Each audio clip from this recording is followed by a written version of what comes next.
You probably heard a lot of people tell you that you should have your sole proprietorship or your LLC taxed as an S corporation, as it will save you a lot of money.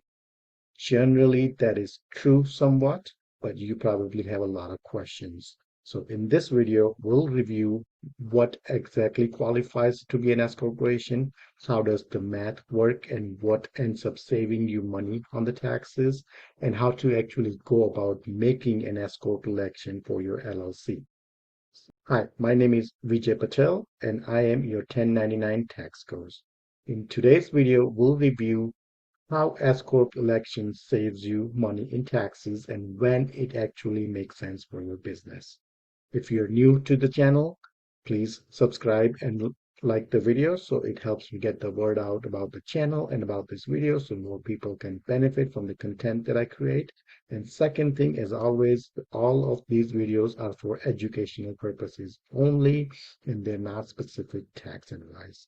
So let's get on the way and dive right in. First thing first, let's take a look at what actually qualifies as an S corporation. Now, S corporation is not an entity type, it's a tax election, meaning you can have your corporation or your LLC taxed as an S corporation.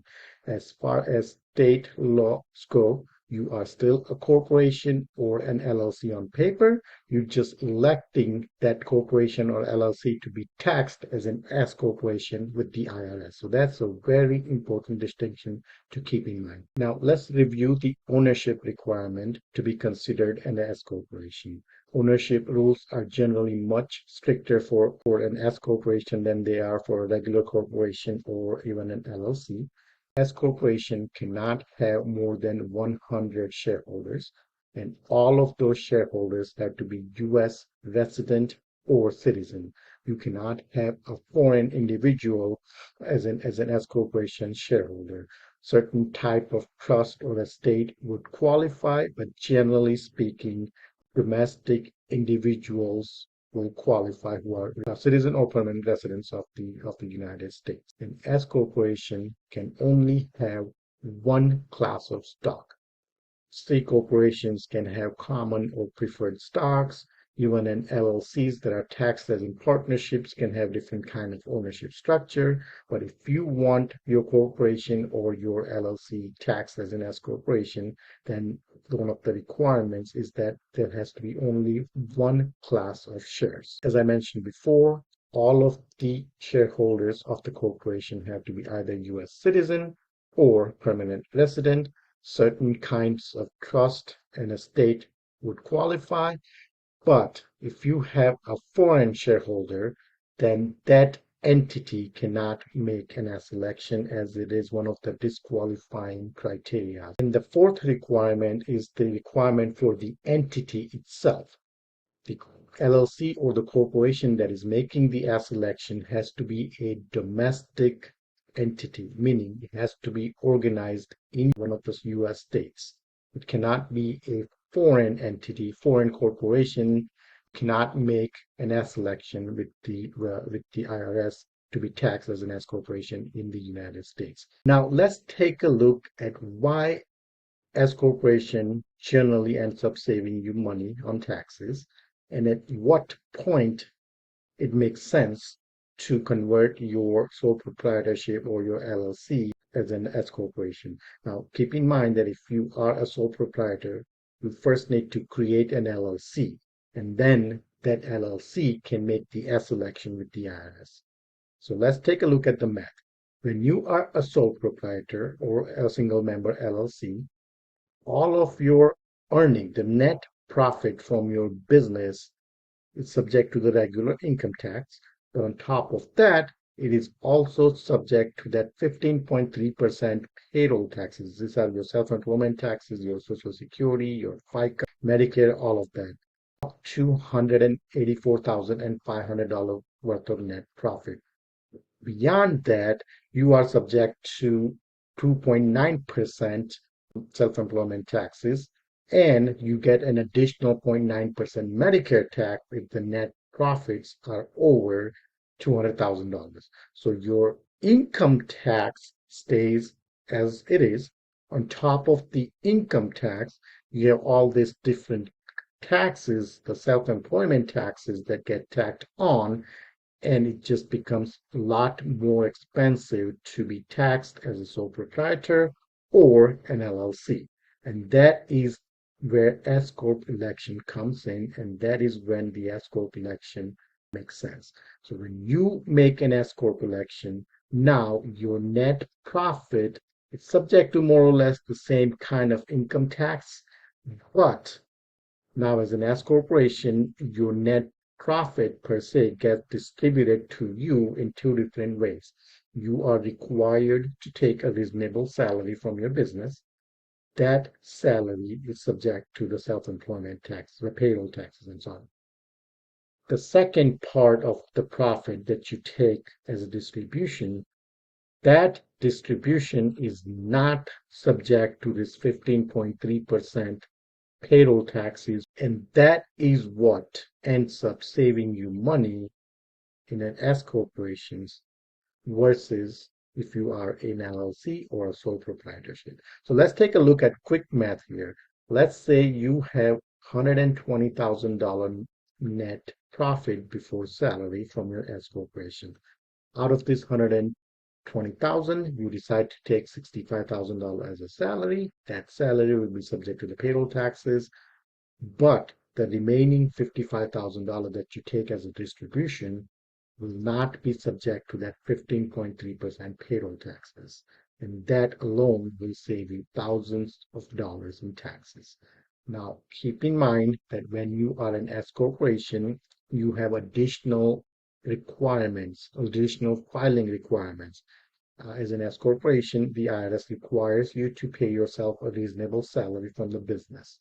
So now you have to run the payroll, file the payroll taxes. So you have to engage with the payroll provider or an accountant or somebody who can help you run the payroll and file all these taxes that costs you money. When you are an S corporation, you are also required to file an 1120S, which is the S Corp tax return, on top of your personal tax return.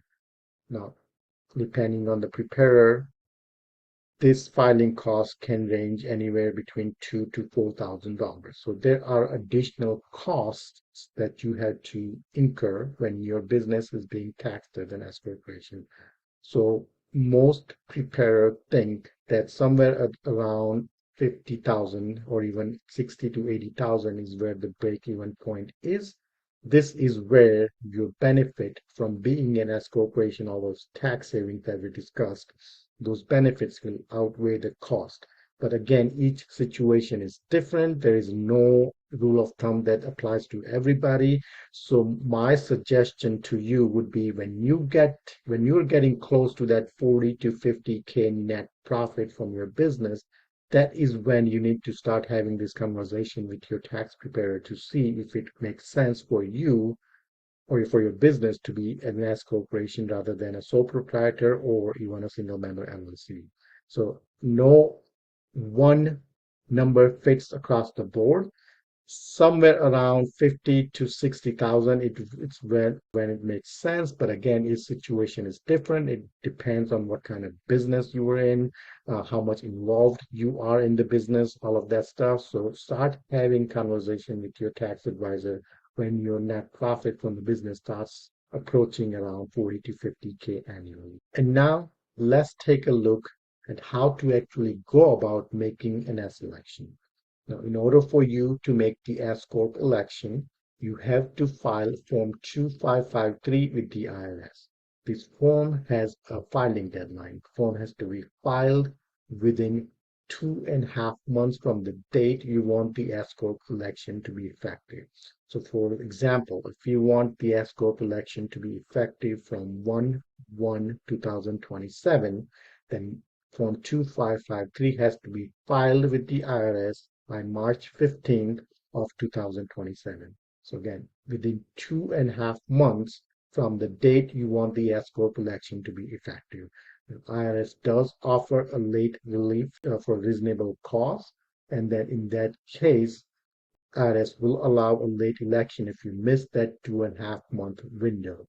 But again, I would not advise you fill this form out by yourself. It's very complicated. There are specific boxes or information that has to be put on the form, and I would recommend that you work with somebody who has done that over and over so you don't run into any problem down the road. One of the most important thing to consider when you make the S election is the reasonable compensation. Now, in previous slide, we discussed that when you are an S corporation, the IRS requires you to pay yourself a reasonable salary. Reasonableness is a very gray area. There is no defined way to calculate this as far as IRS goes. But generally speaking, the general criteria is how much would you pay somebody to do the same job that you're doing. Again, the websites and stuff that can help you determine based on the industry that you're in, based on the work that you perform. Like, this is not something that I would recommend you figure out on your own, because if you undershoot that reasonable compensation, the IRS can come back and mark some of the net profit that you took as a distribution as a salary. Do work with a tax advisor or an attorney who can help you determine all of this to keep you on the right side of the law. And one more wrinkle to consider, especially if you are in a specified service or trade business, meaning if you are a consultant, you are an attorney, you are an accountant, those kind of fields where your skills are the primary service for the business, then you need to worry about your salary range and qualified business income deduction. Generally, higher salary can shrink the 20% QBI deduction. So again, something that you need to discuss with your tax advisor before deciding how much salary you need to pay yourself from your business. So there you have it, folks. S-Corp election, if done properly, it can definitely save you a lot of money. But again, it's just not across the board applicable. It depends on what you do, what your profit level is, and all of that good stuff. So something you definitely need to keep an eye on and discuss with your tax advisor. And if it makes sense in your case, then you have to file the forms. So make sure the forms get filed on time, you meet the reasonable compensation requirement and all that before the S-Corp tax return has to be filed, so you are on the right side of the law. So that's it for this week, everyone. If you like this video, again, don't forget to share the video, subscribe to my channel, and give me a thumbs up so that the video reaches more people like you who can benefit from not only this but any future videos as well. Until next week, take care and bye-bye.